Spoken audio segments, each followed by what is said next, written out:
Alright, you guys, we're going to work through the odds of Chapter 11A review. We'll start with number 1. Number 1 is a rectangle because we have 4 right angles. So I know that the area formula of a rectangle is length times width. In the picture, they gave me 15 as the length, 7 as the width. So I'm going to plug in 15 times 7. What comes out to 105. Don't forget to put your units. Your units on area are always squared. Number 3 is a trapezoid because we only have one pair of opposite sides parallel. They gave me base 1, base 2, and they gave me the height is 6. Remember, the height always has a right angle at it, not along the side. Area formula for a trapezoid is the height times base 1 plus base 2 divided by 2. Here the height is 6. The bases added together, 15 plus 10 is 25, and divide that by 2. 6 times 25 is 150, and 150 divided by 2 is where we get 75. So our units would be meters squared on that one as well. Number 5 is an equilateral triangle. There are a couple of different ways to do this one, but the main thing is, since the area formula of a triangle is base times height divided by 2, they have only given us the base, which is 8, and I have to draw the height in. In an equilateral triangle, you have special rights. You also have Pythagorean theorem. I could say that this hypotenuse is 8, and the half side here is 4. And I could do h squared plus 4 squared equals 8 squared, which would be Pythagorean theorem. Or I know in an equilateral triangle that's a 60-degree angle and that is a 30-degree angle. So we have a 30, 60, 90, where across from the 30 is 1, across from the 60 is radical 3, and across from the 90 is 2. You divide in and multiply out. So I'm going to divide 8 by 2, which is 4, multiply that by radical 3 to get the height of 4 radical 3. Now I have to plug back into the formula because I still don't have area. So the base is 8. Remember, it's of the whole triangle, not just a piece of the triangle. Times 4 radical 3 divided by 2. Remember, when you leave this in simplest radical form, you only multiply the numbers part of it. 8 times 4 is 32. So we have 32 radical 3 divided by 2.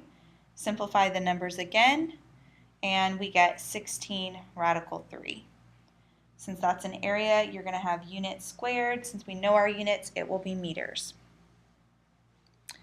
Number 7 is a trapezoid again. Trapezoid formula is height times base 1 plus base 2 divided by 2. Base 1 we have is 14. Base 2 we have is 10, and we do not have the height. So we can't plug directly in here. We have to do some hunting first. The fact that that 30-degree angle is there is to show us this is a 30, 60, 90 right triangle. So if I label my sides, across from the 30 is 1, across from the 60 is radical 3, across from the 90 is 2. I'm going to divide in, which is 6, and multiply out. So really my height equals 6 because 6 times 1 is 6.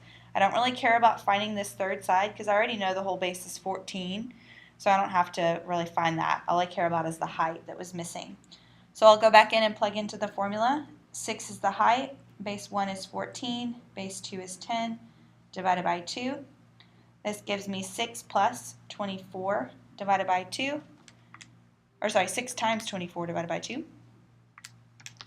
which comes out to 72, and since our units are meters, this would be meters squared. All right, next page, number 9.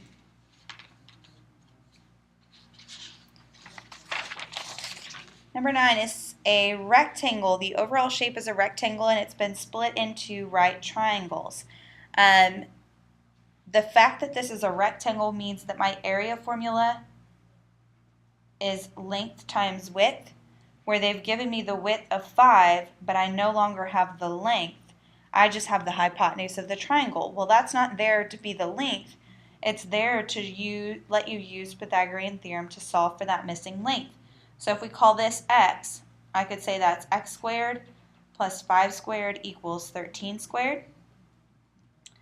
That comes out to x squared plus 25 equals 169. 169 minus 25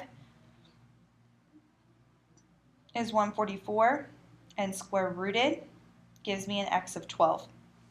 12 is not my final answer. That means that this length is 12. So now I can plug into the area formula, which is length times width. So 12 times 5, which gives me 60 meters squared.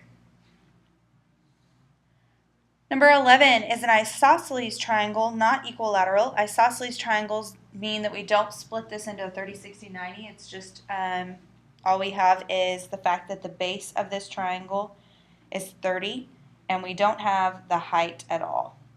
However, we know that this hypotenuse of the right triangle we've just split is 17, and I know this half side is half of 30, which is 15. So I could do h squared plus 15 squared equals 17 squared.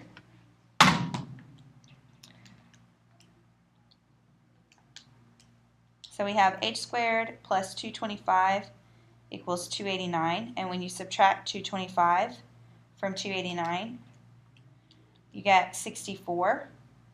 So when you square root, that means h equals 64. So the h is 8. The height is 8. So now I can try to plug in for the area formula of a triangle, which is base times height divided by 2. Remember, you want to use the entire base, which we labeled in the beginning, which was 30, times the height 8 divided by 2. 30 times 8 divided by 2 comes out to 120 meters squared. Number 13 is a right triangle, and we want to find the area of it. In order to find the area, we want base times height divided by 2. The problem here is we don't have the base and we don't have the height, because remember, your base and height meet at a right angle. But we do have that 45-degree angle in there. That tells us this is a 45, 45, 90.